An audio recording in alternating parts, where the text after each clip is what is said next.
Hello everybody, my name is FireballRKO48 and welcome to a introduction video of sorts to a character I have created for another YouTube channel. As many of you may or may not know, I am in a D&D series with some of the lads Discord server. Specifically AutisticGamerSean, who is our DM, Billy Bobby, who made the videos, Taurock, and Fireball16. Granted, I am the only, I guess you can say, experienced player besides Sean, where I know more about the D&D than most other people do. And so this is a video kind of introducing the character I have created for the campaign. My character's name is Killian Fargrove.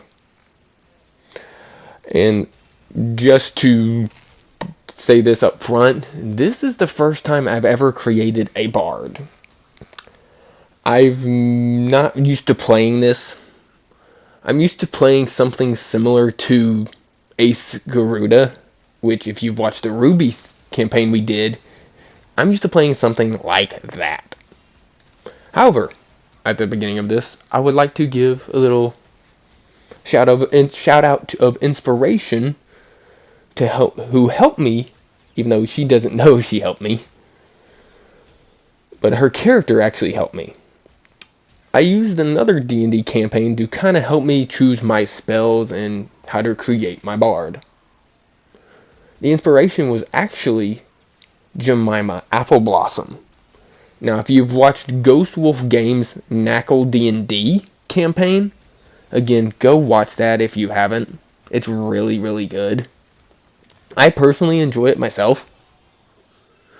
And I used her to help me create Killian. So, we're going into kind of who Killian is. As Sean said in his video, I usually like playing rogues. So, this was a change of pace for me. Now, let's get into what you came here for. Introducing Killian Fargrove. Killian Fargrove was your typical wood elf, born in the village in the Fey Wilds. I was very interested in the musical arts, like any normal person with music taste wanted to do.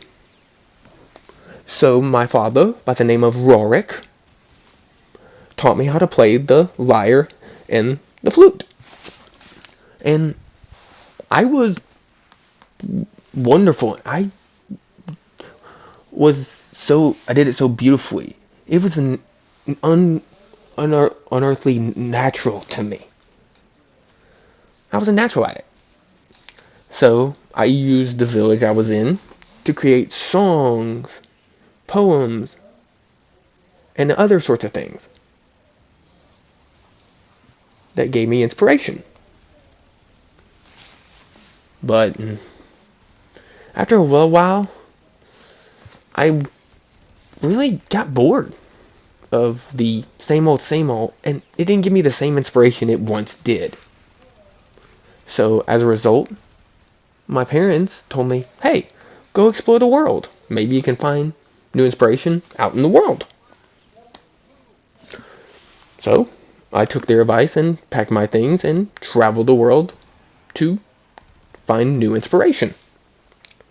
Which is when I heard about Barovia. So I traveled to a carriage that would take me there. Unknowing to me, I did not know I would come upon 3 allies who were also traveling there. I met this dwarf named Bugga, who said he was a mercenary of types. I'm not gonna say no for an answer if you're a mercenary. I met a Fire Genasi monk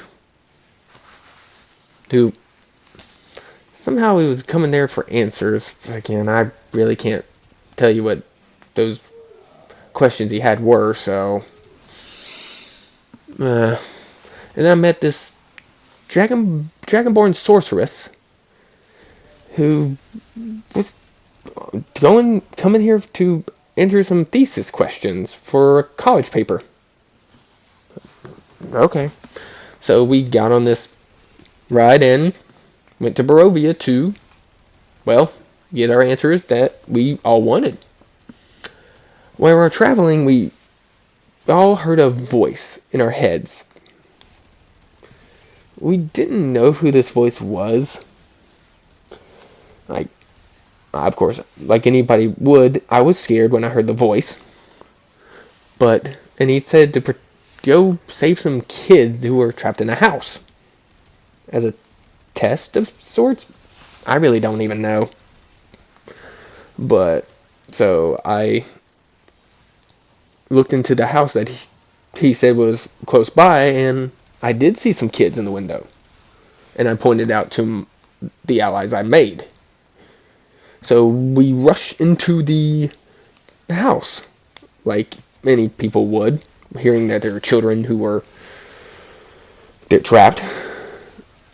So we go into the house and immediately separate into two groups. One goes to like a living room. I go into like this kitchen area. They find stuff. We find stuff. One of the things we found was a dumbwaiter that only the dwarf Bugga could go into. So as the ally and resourceful person that I was, I stayed with Bugga to talk to him from a distance, make sure he's okay, giving him inspiration as needed. Unknowing to me, Millie and Sho, I believe that's their names, again, I don't remember at this point. They find this enchanted armor that attacks them when they go up the stairs. So, I didn't know about this. Me and Bugga had no idea about it until, Bugga was finally at the top. And so after he tells me he gets to the top, that's when I start to head up myself. As I get up there, they have defeated this enchanted armor, and Bugga has crushed the helmet. Okay. I will give that dwarf credit. He is strong. A lot stronger than me, obviously. But as we continue exploring, we also come upon this closet. Now, unfortunately for me, I did happen to come upon some cobwebs and get some cobwebs in my hair and eyes. Ugh, gross. Unfortunately to me, I happened to touch a magic broomstick, which came alive and tried to attack us. Now, Millie and Bugga wanted to keep it. I still question why they wanted to keep it, but they're the ones who wanted it, so I'm not gonna argue with them and their logic. So, and Sho happens to chop it in one swift kick. Thank goodness he's on my side. Recalling later information. But, so, we then come upon this box in a room where we encounter a specter of their nurse of the room. And, she attacked me. And, decides to, hit me with a life drain attack. And it hurt. Now, I had a character here. If you know what life drain is a spell where if you get hit, it also drains your max HP. And if your max HP gets to 0, no death saves, you die. Yeah, that's what I got hit by. Ouch. Ouch, Sean. Ouch. Back to Killian. Back to our Killian's perspective.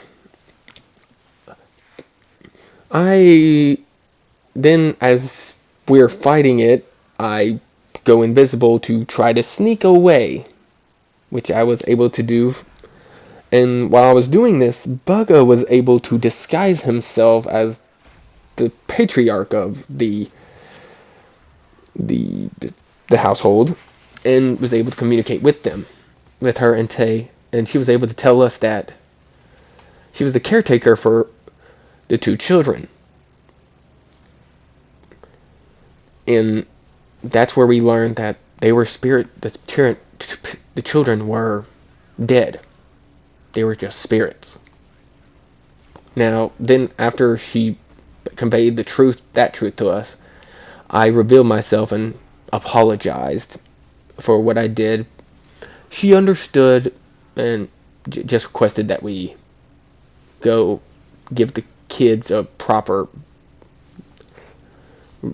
rest.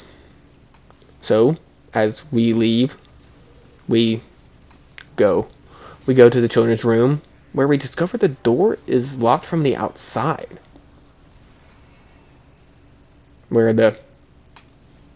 Seems like the parents locked them out. I don't know why. We go into the room where we find the children's skeletons, and then we see their spirits.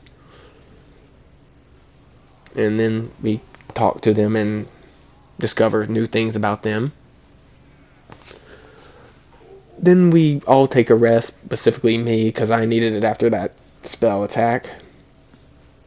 We all took different watches. I believe I took the third watch, where as soon as I started my watch, Millie comes from her watch, where she has the broom that Sho originally chopped in half. I paid no mind to it. I let them go back to sleep, where I noticed a dollhouse in the room. So what I did was, during my watch, I looked very, very closely at this dollhouse. And I learned that it's actually the layout of the whole house itself. And so I took mental notes of it until it was my shift ended, where Bugga took the next shift. Then Bugga, when I got on my trance and everybody else got from their sleep, Bugga was asleep. Something about him just doesn't sit right with me, and I don't actually know why. I'll get into that later, but I just don't... something about him. So, we then find a staircase that leads us into the basement of this house, where we find a Grok, which, as I said, I was leading the party, which I probably shouldn't have been leading the party, but I also was the only one who knew a layout of the place, so I kind of was almost, in other words, forced to lead. But I communicate to my allies because I don't like fighting as much as I like to. I will fight if I have to, but I'd rather just encourage them in my team, if I can, with my songs, my poems, whatever's my inspiration. So we were able to defeat that and go to the next room, where we found a statue with a pearl. Now, unfortunately, Bugga, whose eye is on money of all things, decided to touch it, where we then fought some shadows. Bugga, you need to get your mind off money, dude. Money is the corruption of all evil. Be like me, find inspiration that's not money. Besides that, my rant is over. And, well, somehow I mocked and insulted somebody to death. Oh well. I guess that was that bard school of lore that I was part of actually helped me out. So we then put the pearl back to where it belonged, and person named Strahd von Zarevich, who was the voice who talked to us earlier, something about him I just don't trust. I'll come to that later, though. Where he gave us something. Again, I don't remember exactly what it was because he didn't give it to me. He gave it to Show. Next, then after that, we found the burial site for the children and a skeleton that Millie had found on her watch. I'm good. Again, out of character. If you want to know what happened on that watch, you can watch Sean's video. I will have it in a link in this video at the end. Alright, going back.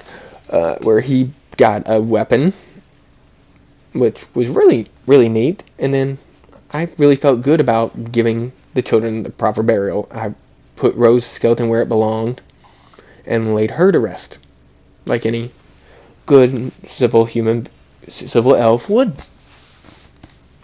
So, after we laid him to rest, we come upon this almost water area where we couldn't go anywhere further.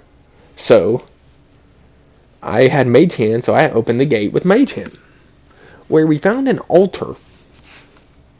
We should have known something was bad when there was and then we saw some people who were chanting. Another issue we should have known. So, and then they started chanting when we got close to the altar. One must die. Now, I didn't want to kill any of them. Again, I don't like killing anybody. I'm a civil elf. I'm a nice elf. I don't want to hurt my friends I just made. So, we try to leave, and then a shambling mound shows up. Out of character. If you watch the video, that picture of the shambling mound you see in that image, that's actually a halfling. Gives you a size comparison for any D&D nerds out there. So we decide to we choose to fight it. Dang it, that thing was a tank. It took blow after hit after hit after hit. I'd encourage my team and heal myself multiple times as I get hit, unknowingly to me when our monk would hit me with some friendly fire attacks. Show, you're strong, dude, but dang, watch where you kick and punch, dude. Ow! I'm your ally, not your enemy. But as we're getting hit, this is out of character too. I decided to use Thunderwave, unknowing to my character at the time. I didn't know Thunderwave wouldn't do anything to it, but I also rolled a nat 20. And Sean was a generous DM who said he was wet and took some damage, so we'll just go by that. And so I strum my lyre and I cast Thunderwave, and it does a good bit of damage to it. And so we kill it, and then we are able to kill it in a weird sort of way. Millie described it best. As I said, if you want to know what happened, watch that video again. They can describe it better. So, as we finished, the house starts almost shaking and collapsing. So, and then Strahd communicates to me and says, I can help you if you let me. Now, like any person would, I was nervous and I was like, should I trust him? I asked to my allies and friends with me. They said, trust him, do it. It's because we had nothing better to choose. And so, I did. I trusted him, and we were teleported and transported out of the house as it was collapsing. Where Strahd each gave us something that we wanted. I told him my true goal for coming to Barovia was just to find inspiration. So he gave me an invitation to his palace, where hopefully I can find some new inspiration to make some more musics, poems, whatever I want to. Then Sho got answers, some of them he did not like, and he tried to punch Strahd, and it didn't end too well for him. So, yeah, I don't really want to get into that, because that's even gruesome even for me to talk about. Ugh. So, as a result, after that encounter, we went to a nearby inn because we were all tired. And we all were tired. We needed some energy and whatnot. So, we all found a room, kind of, I don't know, it's like the penthouse of this whole inn. And where Bugger asked to have a good time and some pleasures. Which, I'm not that kind of bard, but gee willikers, he made me think of some bards that I've seen around town, my own hometown, where they were always looking for chicks to have a good time with. I really don't know how to describe it. But he had a good time where we met another air genasi who talked to us about stuff, like life and personal stuff. And it seemed like Sho had a good time talking to her. And so then we all called a night while Bugga was having a good time. All I have to say is he got naked and I was, ooh, you don't even want to talk about what I saw. Ooh. Then while I was in a trance and everybody else was sleeping, Strahd somehow, I guess, put us in a sleep state. I really don't know. But again, all I know is we were in some sort of dream. That's all I can describe it. And that's where I'm going to end talking about Killian's point of view of the Death House. Because at that point, that's whenever we started the Ruby campaign. Which I really hope you went and watched, where I played Ace Garuda. Now, if you do not know this, Ace Garuda was heavily inspired by Warframe, as you see me playing it in the background. His last name is actually the name of a Warframe by the same name, Garuda, which she is revolved around blood. However, I had a second inspiration if you've played Warframe. His semblance. His semblance was molt, or blood molt, excuse me. Where it's basically similar, if not similar to one of Saren's abilities in this game. And then the backstory for Ace, which I'm not going to spoil because that got shown in the episode. Go watch it if you haven't. It was really fun, especially the second session. Even though my dice somehow hated me, because I could not roll well that game at all. That was fun. Now I'd like to give some personal shout-outs. Again, as a professional D&D player, everybody did well and played their characters phenomenally well.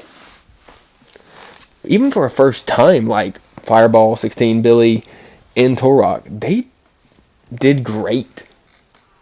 I'm not a professional D&D player at all, but I know the ins and outs of things. So I was helping Sean kind of teach them what to do. Which again, gives me another shout out too. That week we first did our death house, I was having a rough week at work. Legitimately, that session gave me optimism. It made me so happy with that, and also be able to be on a live stream with Gaz TTV. Excuse me. Again, he's a great Warframe streamer. That made my weekend so much better, and I want to personally thank both Gaz and Sean for doing this, because I didn't realize he wanted to do this, and I appreciate you for doing it, Sean. Thank you. That made my week that was so bad so much better. Again, I never realized that people would want to see us do this. So, again, please feel free to join us and DM us, whether it be Sean or you can even talk to me, and maybe I can possibly do something. But again, if you want to see more of these, you can go watch. I'm going to give a link to the video as I shouted out multiple times. So again, I hope you enjoyed learning more about Killian and hearing about his perspective of the death house we did. So again, hope to see you guys next time I do this. Alrighty, this is Fireball RKO 48 saying, love you guys, peace out.